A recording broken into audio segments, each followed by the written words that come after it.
ಮಿಯಾರಿನ ಘಟನೆಯೊಂದನ್ನು ಉಲ್ಲೇಖಿಸಿ ಕಾಂಗ್ರೆಸ್ ಬಿಜೆಪಿ ಮೇಲೆ ವಿನಾಕಾರಣ ಆರೋಪ ಮಾಡುತ್ತಿದೆ ಅಂತ ಕಾರ್ಕಳ ವಿಧಾನಸಭಾ ಕ್ಷೇತ್ರದ ಬಿಜೆಪಿ ಅಭ್ಯರ್ಥಿ ಸುನಿಲ್ ಕುಮಾರ್ ಹೇಳಿದ್ದಾರೆ. ಉಡುಪಿ ಜಿಲ್ಲೆಯ ಕಾರ್ಕಳದ ಕುಂಟಿಬೈಲ್ನ ಮತಗಟ್ಟೆಯಲ್ಲಿ ಬುಧವಾರ ಅಪ್ರಾಪ್ತ ಯುವಕನೊಬ್ಬ ನಕಲಿ ಮತದಾನ ಮಾಡಿದ ಆರೋಪಕ್ಕೆ ಸಂಬಂಧಪಟ್ಟಂತೆ ಕಾರ್ಕಳದಲ್ಲಿ ಮಾಧ್ಯಮಗಳೊಂದಿಗೆ ಮಾತನಾಡಿದ ಅವರು, ಆದರೆ ಈ ಬಗ್ಗೆ ಸ್ಪಷ್ಟವಾಗಿ ಗೊತ್ತಿರಲಿ, ಆ ಬಾಲಕ ಬೆಳಗ್ಗೆ ಮತದಾನ ಮಾಡಿದ್ದಾನೆ. ಈ ವೇಳೆ ಕಾಂಗ್ರೆಸ್ ಬಿಜೆಪಿ ಸೇರಿದಂತೆ ಎಲ್ಲಾ ಪಕ್ಷಗಳ ಏಜೆಂಟ್ಗಳು ಕೂಡ ಆ ಬೂತ್ನಲ್ಲಿದ್ರು. ಆಗ ಆತ ಮತದಾನ ಮಾಡುವಾಗ ಯಾವುದೇ ಆಕ್ಷೇಪಗಳನ್ನ ಅಲ್ಲಿರುವ ಏಜೆಂಟ್ಗಳು ಮಾಡಿಲ್ಲ. ಬೂತ್ನ ಒಳಗೆ ಏಜೆಂಟ್ಗಳು ಕುಳಿತುಕೊಳ್ಳೋದೇ ಏನಾದರೂ ಆಕ್ಷೇಪಣೆಗಳು ಇದ್ದಲ್ಲಿ ಅದನ್ನ ತಕ್ಷಣ ಅಲ್ಲಿರುವ ಅಧಿಕಾರಿಗಳಿಗೆ ತಿಳಿಸುವುದಕ್ಕೆ ಅಂತ. ಆಗ ಅಲ್ಲಿ ಯಾವುದೇ ಆಕ್ಷೇಪಣೆಗಳನ್ನ ರಾಜಕೀಯ ಪಾರ್ಟಿಗಳು ಮಾಡಿಲ್ಲ.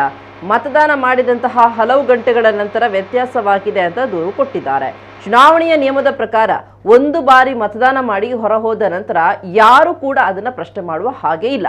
ಪ್ರಶ್ನೆ ಮಾಡೋದಾದ್ರೆ ಮತದಾನದ ಕೇಂದ್ರದ ಒಳಗೆ ಮಾಡಬೇಕು. ಇದನ್ನ ಸೋಲಿನ ಭೀತಿಯಿಂದ, ಹತಾಶೆಯಿಂದ 6 ಗಂಟೆಯ ಹೊತ್ತಿಗೆ ಹೊಸದಾಗಿ ಉದ್ಭವ ಮಾಡಿ ಅನಗತ್ಯ ಟೀಕೆ ಟಿಪ್ಪಣಿಗಳನ್ನ ಕಾಂಗ್ರೆಸ್ ಮಾಡ್ತಾ ಇದೆ. ಕಾಂಗ್ರೆಸ್ ಪ್ರತಿ ಬಾರಿಯೂ ಸೋಲಿನ ಭೀತಿ ಬಂದಾಗ ಸದಾ ಆರೋಪಗಳನ್ನ ಮಾಡಿಕೊಂಡು ಬರ್ತಾ ಇದೆ. ಈ ಪ್ರಕ್ರಿಯೆಯಲ್ಲಿ ಕೂಡ ಕಾಂಗ್ರೆಸ್ ಹೀಗೆ ಮಾಡಿದೆ ಅಂತ ವ್ಯಂಗ್ಯವಾಡಿದ್ರು. ಘಟನೆಯನ್ನ ಉಲ್ಲೇಖ ಮಾಡಿಕೊಂಡು ಕಾಂಗ್ರೆಸ್ ವಿನಾಕಾರಣವಾದಂತಹ ಆರೋಪವನ್ನು ನಮ್ಮ ಮೇಲೆ ಆಗ್ತಾ ಇದೆ. ಆದರೆ ಸ್ಪಷ್ಟವಾಗಿ ಗೊತ್ತಿರಲಿ, ಆ ಬಾಲಕ ಬೆಳಿಗ್ಗೆ ಮತದಾನವನ್ನು ಮಾಡಿದ್ದಾನೆ. ಕಾಂಗ್ರೆಸ್ಸಿನ ಏಜೆಂಟರು ಅಲ್ಲಿದ್ರು, ಬಿಜೆಪಿ ಏಜೆಂಟ್ ಇದ್ರು, ಎಲ್ಲ ರಾಜಕೀಯ ಪಕ್ಷಗಳ ಏಜೆಂಟರು ಕೂಡ ಬೂತ್ನಲ್ಲಿದ್ರು. ಆತ ಮತದಾನ ಮಾಡಬೇಕಾದ್ರೆ ಯಾವುದೇ ರೀತಿಯಾದಂತಹ ಆಕ್ಷೇಪಣೆಯನ್ನ ಯಾವುದೇ ಏಜೆಂಟ್ಗಳು ಹೇಳಿಲ್ಲ. ಬೂತಿನ ಒಳಗೆ ಏಜೆಂಟ್ ಕುತ್ಕೊಳ್ಳುವಂತದ್ದೇ ಆ ಕಾರಣಕ್ಕೆ. ಏನಾದರೂ ಆಕ್ಷೇಪಣೆಗಳಿದ್ರೆ ತಕ್ಷಣ ಅಲ್ಲಿರುವಂತಹ ಅಧಿಕಾರಿಗಳಿಗೆ ತಿಳಿಸಬೇಕು ಅಂತ. ಯಾವುದೇ ಆಕ್ಷೇಪಣೆಗಳನ್ನು ಯಾವುದೇ ರಾಜಕೀಯ ಪಾರ್ಟಿಯವರು ಹೇಳಿಲ್ಲ. ನಂತರ ಆ ಮತದಾನ ಮಾಡಿದಂತ ಹಲವು ಗಂಟೆಗಳ ನಂತರ, 5-6 ಗಂಟೆಗಳ ನಂತರ ಅದು ವ್ಯತ್ಯಾಸ ಆಗಿದೆ ಅನ್ನುವಂಥದ್ದನ್ನು ಅವರು ದೂರು ಕೊಟ್ಟಿದ್ದಾರೆ.